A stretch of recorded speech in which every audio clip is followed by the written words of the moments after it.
I'm MikaFabs. And I'm Excoundrel. And welcome to the Wild Rift Region Breakdown. We had a blast this year watching teams from around the world develop their playstyles and hone their strategies in Wild Rift's Year Zero. And the Horizon Cup gave us the perfect stage to see all the unique and exciting matchups between the different regions. With the end of Wild Rift's inaugural global tournament, we're taking a look at how the best teams from around the world are prepared to lead their regions into Wild Rift's first competitive season. Representing the colorful and diverse region of Latin America was Ebro Gaming from Argentina. However, Ebro's road to the Horizon Cup was filled with challenges. They struggled to place above third in any Latin America tournament, putting them at a lower seed for the regional qualifier, the Lolcito Salvaje Abierto 2021 finals. Latin America had a gauntlet-style qualifier, which meant that if Ebro was going to win, they had to beat the fourth seed, and then the second seed, and then the first seed, and finally, the first seed from the other division, all in a row too. With perseverance, passion, and their pride on the line, Ebro Gaming managed to beat all of them back to back, climbing through the gauntlet and taking Latin America by storm.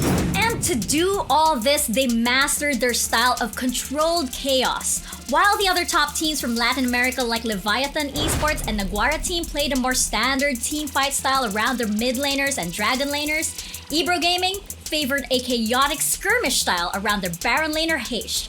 With creativity galore, Ebro rewrote the rulebook on Wild Rift, mixing up lane assignments, using alternate jungle pathing, anything they could do to throw off their opponents. And it was in these situations that Ebro consistently capitalized against their enemies.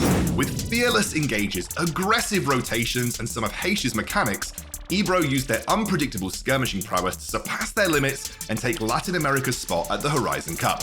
While they did manage to win their region, Latin America's international results have been inconsistent in the very large ocean of mobile gaming. With powerhouse regions China and Southeast Asia getting 2 teams apiece at the Horizon Cup, it was fair to say that Ebro were the underdogs. But, just like in their regional qualifier, they didn't let being the underdogs hold them back.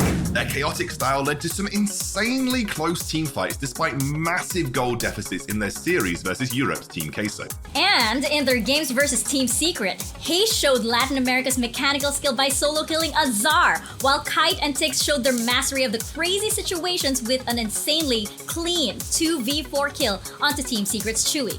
However, in the end, their chaos proved to be too much for them to control, and they failed to make it out of their group. While some people might say that Ebro Gaming's style is cheesy or gimmicky, they're missing the bigger picture. Tactics like late invades, lane swaps, and off-meta champions are a huge part of the game, a part that often gets overlooked by teams that are too willing to play by the books. The ability to think outside the box is what led to their win over Leviathan Esports in the qualifier. It's what gave Heish his lead on Renekton to carry them to their first win at the Horizon Cup versus Sengoku Gaming. And it's what pushes Wild Rift further as teams like Ebro Gaming force the meta to evolve. And that's really the takeaway for their opponents that played against them at the Horizon Cup. Having to play around offbeat picks like Akshan or Aurelion Sol completely changed the draft and the direction of the games. Having to adapt your mid-game plan due to lane swaps forces teams to critically think and improve. Ebro Gaming didn't take the Horizon Cup home with them, but they did get valuable experience versus various international playstyles that they will use to continue pushing the boundaries of Wild Rift.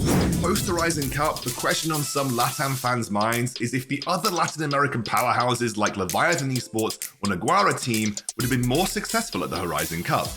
Ebro's destructive style dazzled their enemies in the Lolcito Abierto final, but perhaps the more objective-focused style of Mexico's Naguara team, who went 12-0 in the LATAM North Close qualifier, or the map control style of Argentina's Leviathan Esports, would have helped LATAM go a bit further at the Horizon Cup. Well, we can only speculate. 2021 is hindsight after all. What is guaranteed is that in 2022, LATAM will continue to shine as one of the most creative and diverse regions in competitive Wild Rift esports.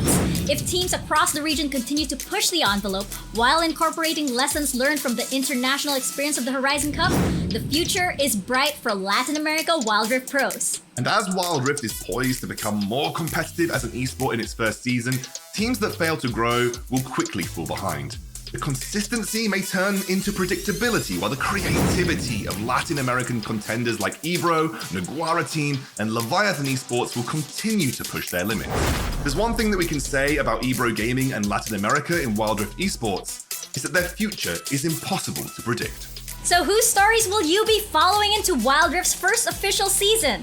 Who are going to be the next esports legends? Let us know in the comments below and stay tuned for more esports insights in our Wild Rift region breakdown.